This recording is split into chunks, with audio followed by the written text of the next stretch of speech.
Hello everybody, today we're at Oslo Science Park and we're at Norway Health Tech's conference here. And we have exhibited all day and you can ask Sergio Ferreira to explain a little bit about how it was today, what we've done and who's come. Yeah, thank you. So it's the first time actually we organized a Health Tech festival.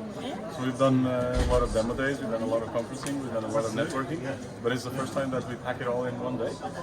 I think it was really a good attitude to put the demo day, the conference, our general assembly, and then the summer party just after. It's made kind of built up the value proposition for our members to come together. We attracted 250 people, and I think there's no questioning on the amount of opportunities that we generated for networking. There's a lot of people that I've seen discussing and finding opportunities to collaborate, do stuff together, which is basically the core principle of Norway Health Tech. That's what we're all about. It's about bringing people together and making them work together. Thank you for that. I think it has been a very beneficial day, both for us and for the Norway Health Tech. And if you've been here today, thank you for coming, and if not, I hope to see you next time. Thank you. Thank you.